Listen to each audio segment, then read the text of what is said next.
Kinain mo yung linya, tapos hindi ka pa huminto, nag-hit and run mo ako. Ayan o. Sugat. Buti hindi masyadong malala. Ayan. Gas-gas pa yung motor ko. Okay mga kapenyo ko, Diwata Pares Overload o mas kilalang Diwata. Na hit and run nga ito mga kapenyo, na kung saan sugat-sugat po ang inabot talaga ni Diwata. At sabi nga ni Diwata dito, buti minor injury nga lang daw ang inabot niya. Dahil kung talagang malala ito, talagang may kalalagyan. Ito nga ng hit and run sa kanya. At dito mga kapenyo, naglabas po ng video etong si Diwata at sina-shoutout niya etong kamote rider na nag-hit and run sa kanya. Shout out sa iyo ha. Hindi, kinain niyo yung linya. Actually, papunta ako doon siya, papunta rito. Nandito sa linya ko. Pagtingin ko, parang papunta siya sa akin. Iniwas ko ng konti yung monobila ko. Ang nangyari, ayan, nasimplang, nadulas yung gulong ko. Kasi nga, papunta na siya sa akin, iniwas ko. Kaya yun ang nangyari. Kamuting-kamuti. May ginagawa kasi doon sa area na yun, yung parang sa kabila, parang ginagawang school zone, mga ganyan. Kaya ganun ang nangyari. Shout out doon sa kamote ha, dyan sa Golden Horizon, yung kumain ng line doon sa kalsada. Ayan, na-disgrasya ako sa iyo. Oh. Oo nga, puro sugat. Kinain mo yung linya, tapos hindi ka pa huminto, nag-hit and run mo ako. Ayan o. Oo. Sugat. Buti hindi masyadong malala. Ayan.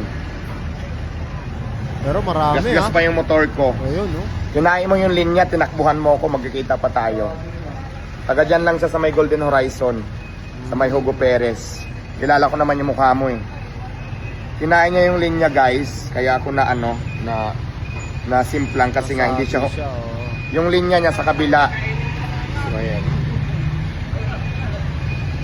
Buti minor injury lang tong tinamo ko. Shout out sa iyo ha, kamuting-kamuti ka.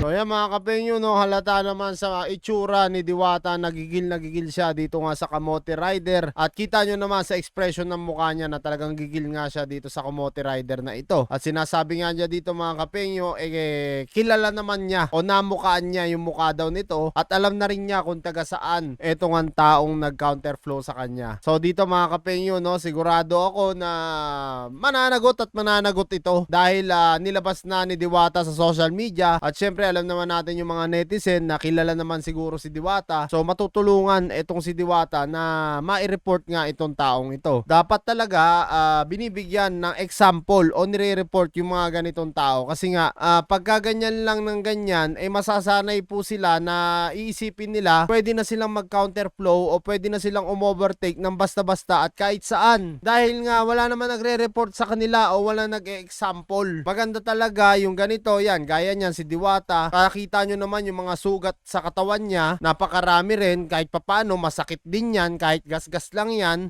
At pangalawa, syempre alam naman natin na nagbabago na yung tao at nakita nyo naman sa Cavite, lagi siya nagpapares. So kumbaga makakadistorbo pa ito sa kanyang trabaho dahil iindahin niya yung sakit na nararamdaman niya. So dapat talaga sample ni Diwata to, bukod sa nilabas niyang video ngayon, para at least matuto rin kung sino man yon. Dahil nga pagka ganyan ng ganyan na pagbibigyan, uulit lang po nang uulit yan. Iisipin niya na pwede niyang gawin ulit yon kasi wala naman nagre-reklamo. Tama po ba ako mga kapenyo? Comment nyo na lang down below kung ano rin mga opinion nyo rito.